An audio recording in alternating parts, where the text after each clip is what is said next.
इस लेक्चर में हम करेंगे लास्ट लेक्चर के रिलेटेड कुछ प्रॉब्लम। तो हमारा फर्स्ट क्वेश्चन है, a particle of mass m moves in a central potential VR is equal to minus k by r in an elliptical orbit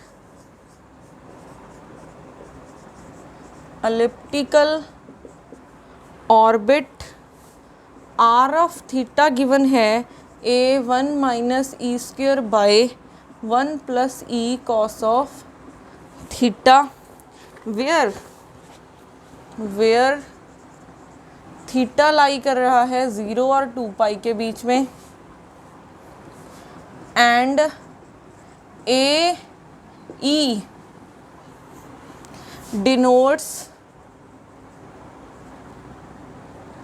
denotes the semi major axis and eccentricity respectively if its total energy is E is equal to minus k by 2a, the maximum kinetic energy is option A है E1 minus e square, B option है e plus 1 by e minus 1 और C option है e by 1 minus e square, D option है E1 minus e by 1 plus e. अब हमने कुछ last video में कुछ रिज़ल्ट किए थे, वो रिज़ल्ट क्या थे कि मैक्सिमम और मिनिमम वेलोसिटी क्या होगी v1, वो रिज़ल्ट लिख लेते हैं एक बार। G M by A 1 plus e by 1 minus e, ये आई है मैक्सिमम स्पीड, और v2 क्या हो जाएगा जी एम, बस इन दोनों को इंटरचेंज करना है, 1 माइनस ई बाई 1 प्लस ई, ये हो जाएगी मिनिमम स्पीड।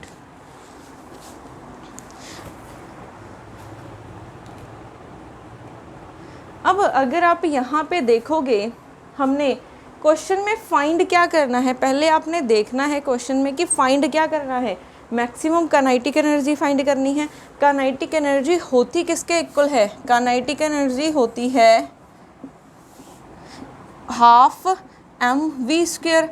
अब हाफ वी कांस्टेंट है, एम भी कांस्टेंट है, तो मैक्सिमम एनर्जी कहाँ से निकालोगे, ये काइनेटिक एनर्जी है।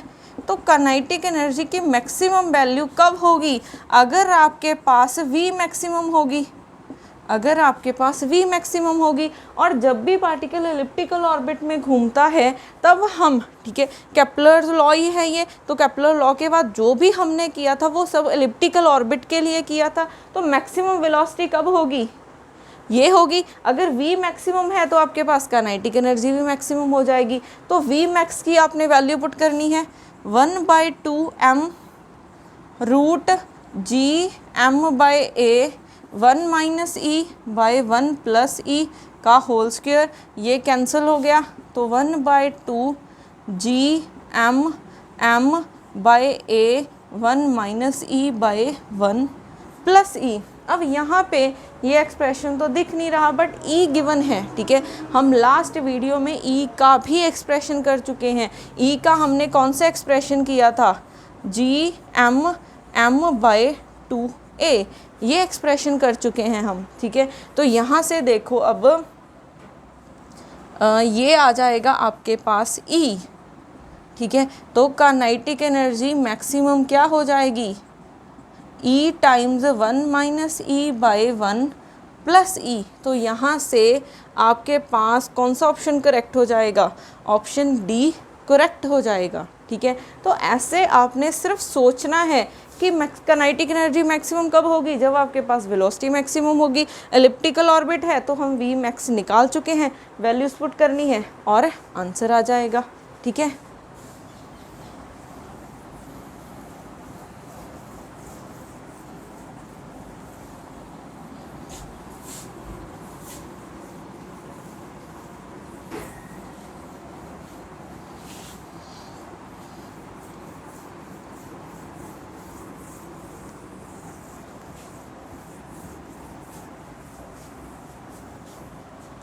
नेक्स्ट क्वेश्चन लिखते हैं, question number 2।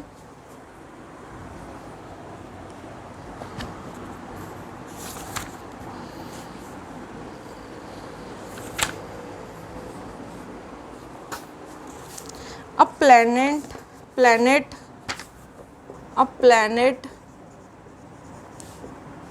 revolves around a star whose mass is 27 times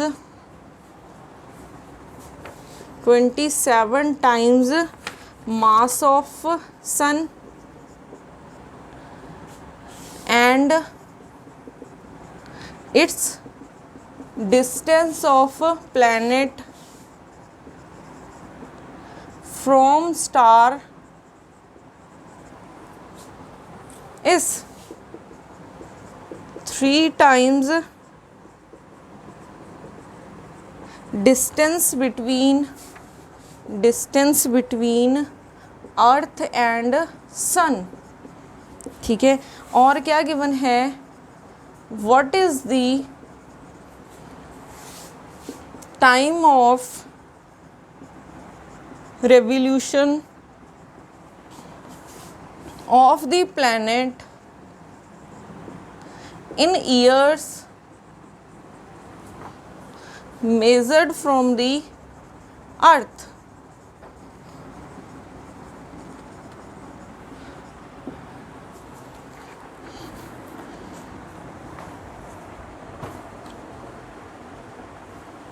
तो यहाँ पे क्वेश्चन क्या है, a planet revolve around the star, ठीक है, whose mass is 27 times the mass of sun and its distance of the planet from the star is 3 times the distance from the earth and the sun। अब हमारे पास दो cases हैं, ठीक है। एक तो प्लैनेट है कोई, यहाँ पे कोई स्टार है, ठीक है, ये प्लैनेट है, ठीक है। एक कोई प्लैनेट स्टार के अराउंड मूव कर रहा है, ठीक है। यहाँ से यहाँ तक डिस्टेंस को हम r मान लेते हैं। एक हमारे पास सन और अर्थ वाला है, ठीक है। यहाँ पे सन है और यहाँ पे अर्थ मूव कर रही है और यहाँ से यहाँ तक हम मान लेते हैं कैपिटल R। अब उन्होंने क्या बोला है, इसका मास ले लो m1, इसका मास ले लो m2, ठीक है। अब उन्होंने क्या बोला है कि जो आपके पास स्टार है, ठीक है, whose mass is 27 times the mass of sun, तो यहाँ पे m2 क्या है, 27 times mass of sun है, ठीक है। और उन्होंने बोला है distance and it's distance from the planet, distance क्या है, r है, वो किसके इक्वल है, इस 3 times the distance between the sun and earth. तो r किसके इक्वल हो जाएगा, 3 टाइम्स कैपिटल R, ठीक है। r क्या है, सन और अर्थ के बीच में डिस्टेंस है और ये क्या है, स्टार और प्लैनेट के बीच में डिस्टेंस है। तो यही गिवन है हमें। अब उन्होंने पूछा है कि time of revolution of the planet हमें फाइंड करना है। तो हमें पता है टाइम पीरियड, ठीक है, टाइम पीरियड, और हमने ए में रिलेशन देखा हुआ है, ए में रिलेशन देखा हुआ है। अगर हम यहाँ पे देखें, t is equal to 2 pi root, ये होता है a³/gm के।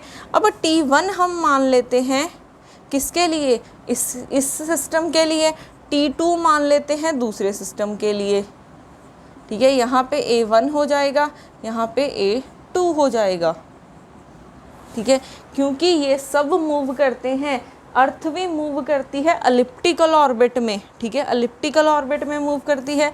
तो जब भी आपको गिवन होगा तो आपको क्या गिवन होगा, ए की वैल्यू गिवन होगी, ठीक है, आपको ए की वैल्यू गिवन होगी। आप मान भी सकते हो, ठीक है, यहाँ पे चाहे इसको आर मान लो, चाहे ए मान लो, चाहे इसको A1 मान लो, चाहे इसको A2 मान लो, तो यहाँ पे A2 क्या हो जाएगा, A1 के इक्वल हो जाएगा, ठीक है, क्योंकि सब एलिप्टिकल पाथ में घूमते हैं, ठीक है। तो आपको डिस्टेंस कौन सा गिवन होता है, सेमी मेजर एक्सिस वाला डिस्टेंस गिवन होता है, ठीक है।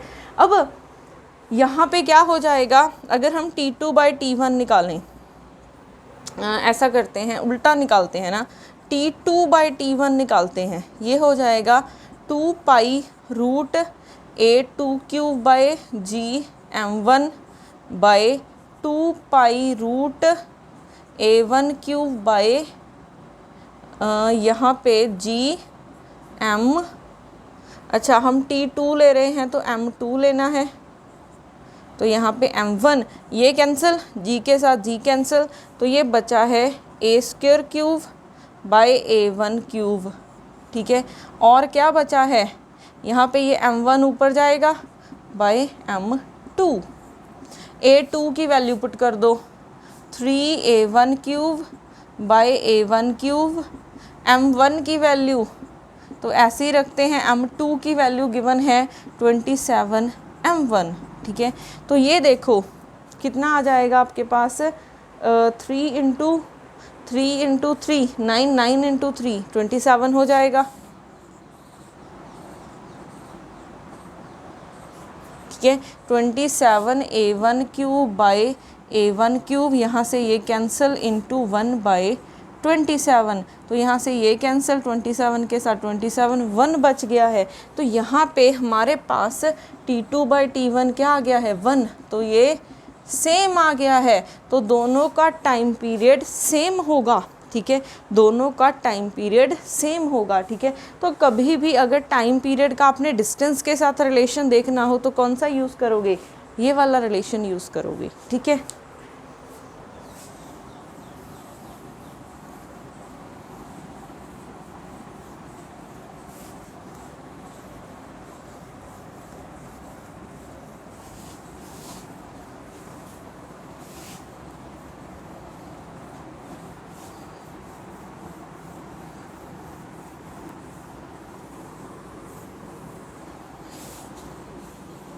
उसके बाद करते हैं question number 3।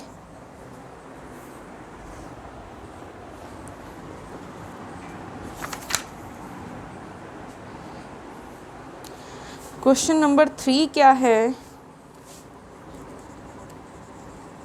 The greatest and least velocities of a planet around the sun are V1 and V2. The eccentricity of its orbit is, अब हमें ऑप्शन ए गिवन है V1 minus V2/V1 plus V2, option B given है V1² minus V2² plus V2², C option given है √V1 minus √V2/√V1 plus √V2, D option given है √V1/√V2।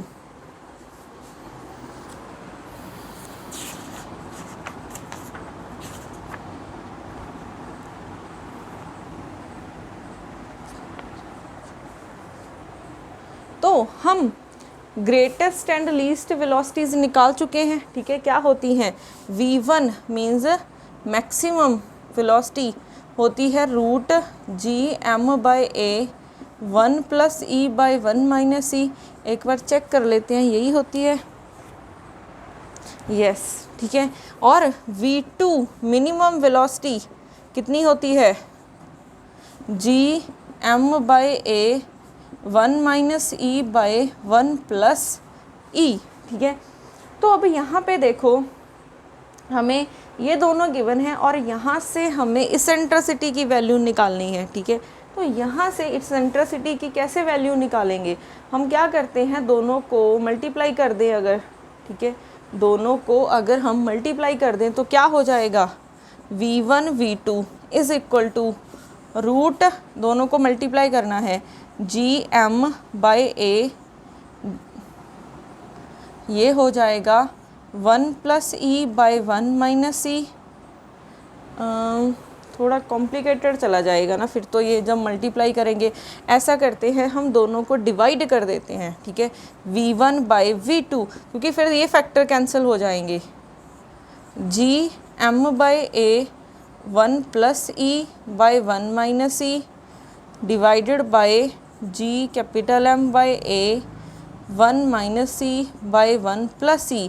तो ये cancel हो गए हैं, तो बचा क्या है, 1 प्लस ई बाई 1 माइनस ई, ठीक है। ये पावर ऊपर चली गई है, ये v1 की वैल्यू ये रही और इसकी ये है, तो ये ऊपर चली गई है बाई 1 माइनस ई, तो ये स्क्वायर बन गया है, बाई 1 माइनस ई का स्क्वायर, ऊपर रूट है, तो ये कैंसल आउट। तो यहाँ से v1 बाई v2 क्या आ गया है, 1 plus e by 1 minus e, cross multiply कर दो क्योंकि हमें ई की वैल्यू चाहिए, v1 minus v1 e is equal to v2 plus v2 E.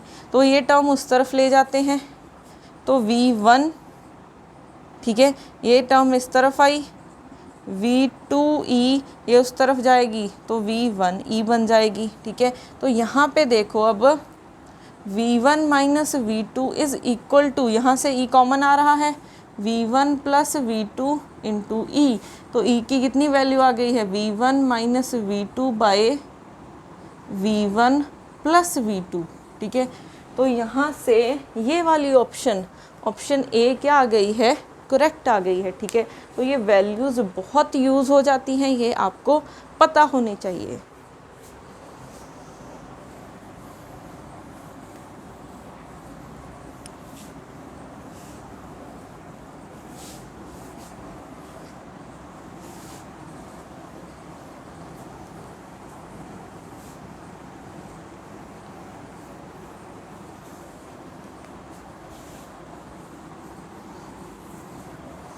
Next करते हैं question number 4।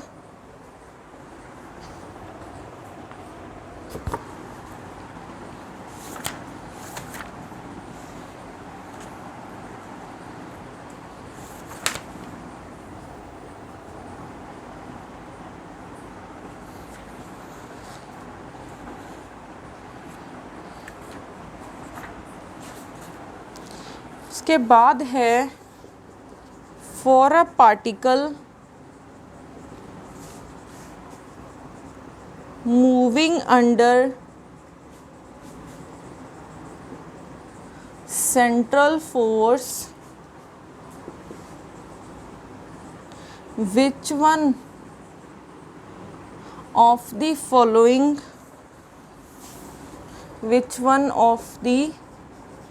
following statements is always true। Option A है r डॉट ज़ीरो है, ऑप्शन बी है थीटा डबल डॉट ज़ीरो है, C option है 2r dot theta dot plus r theta dot is equal to zero है, D option है r double dot minus r theta dot square is equal to zero है।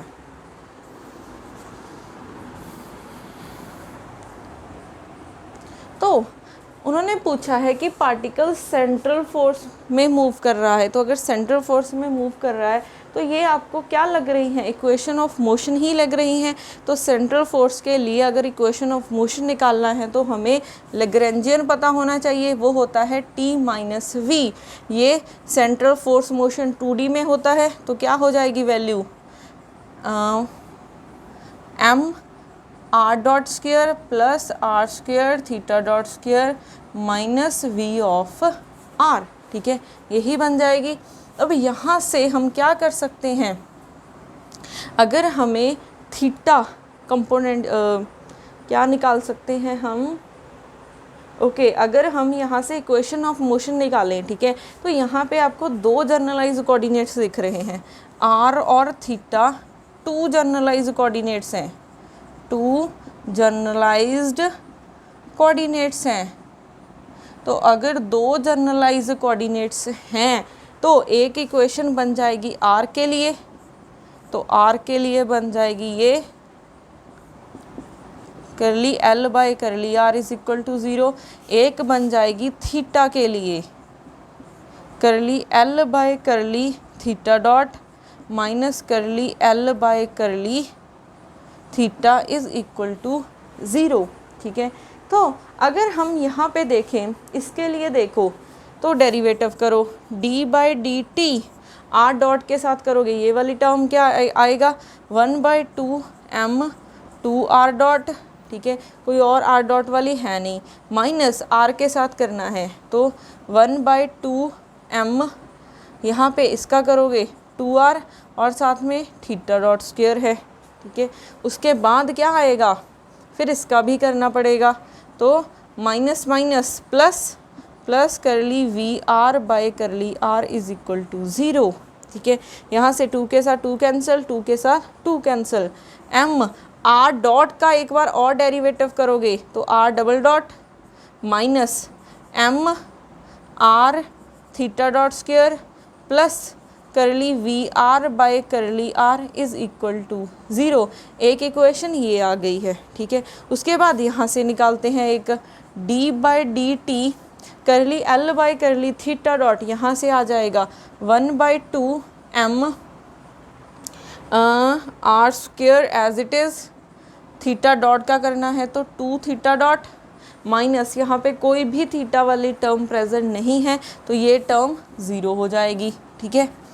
फिर 2 के साथ 2 cancel, m d by D T m r square theta dot is equal to 0।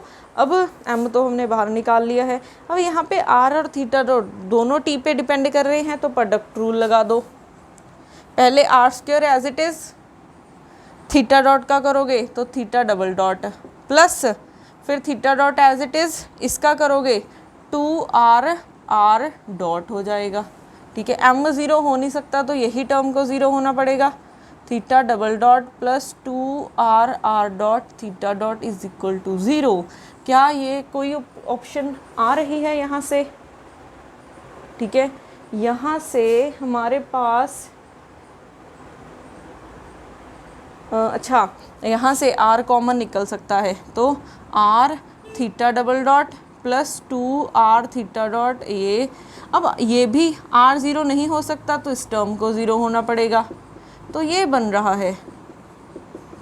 तो ये रही yes यही रही इक्वेशन। तो यहाँ से ऑप्शन सी करेक्ट हो जाएगी क्योंकि ये तो कहीं पे भी नहीं दिख रही है इक्वेशन। उन्होंने पूछा है कि जो ऑलवेज ट्रू होगी, ये वाली तो ऑलवेज ट्रू होगी ना, ठीक है। तो यहाँ से ऑप्शन सी क्या हो जाएगा, करेक्ट हो जाएगा।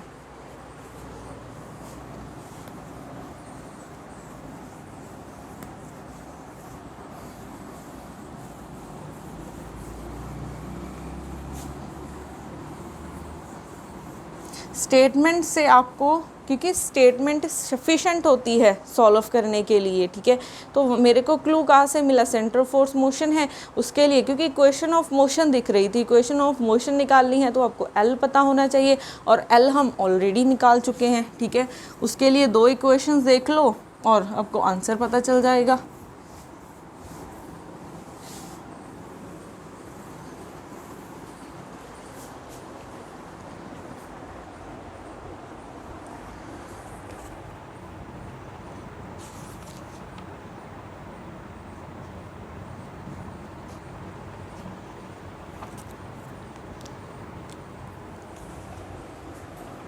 उसके बाद नेक्स्ट क्वेश्चन है question number 5, a satellite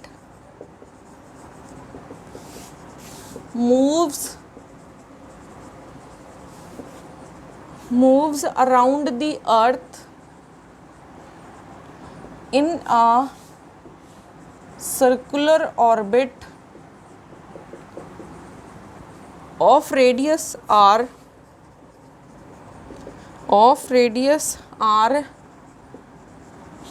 centered at the earth.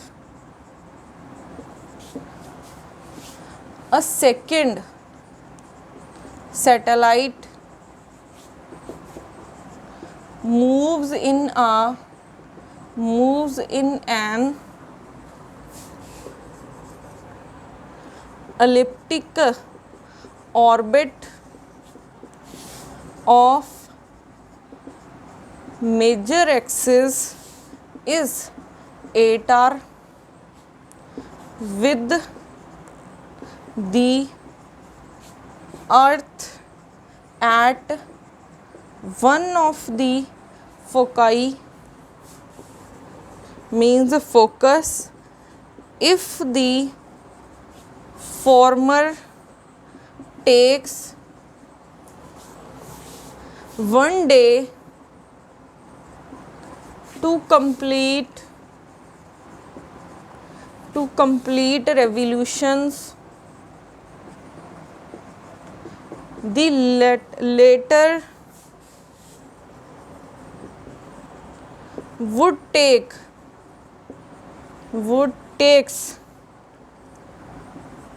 Options हैं 21.6 days, बी ऑप्शन है 8 days, सी ऑप्शन है 3 hours, डी ऑप्शन है 1.1 hour।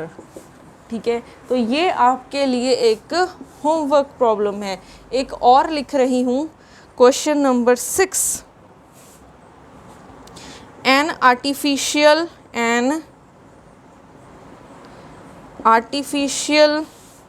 satellite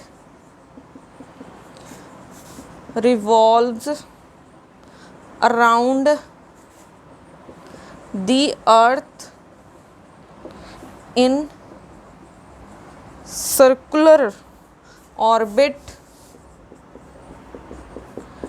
Time of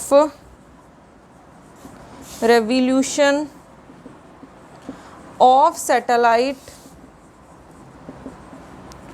is t. Its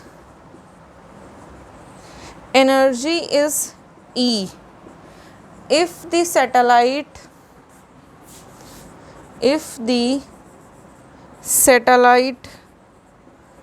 goes into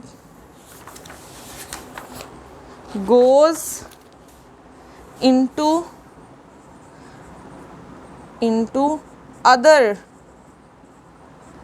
circular orbit in which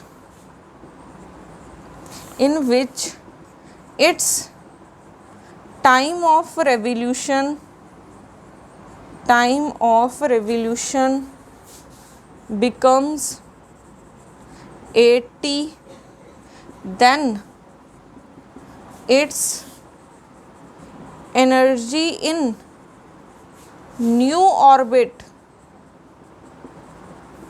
will comes E dash, then value of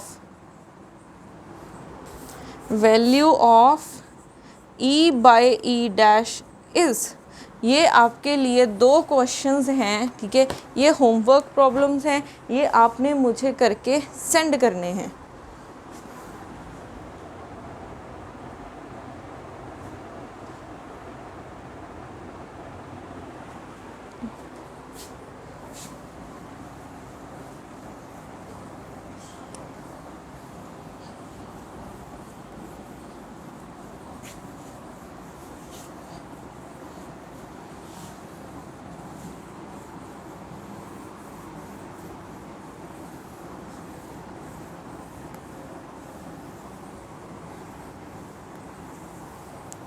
बाकी हम करेंगे next lecture में।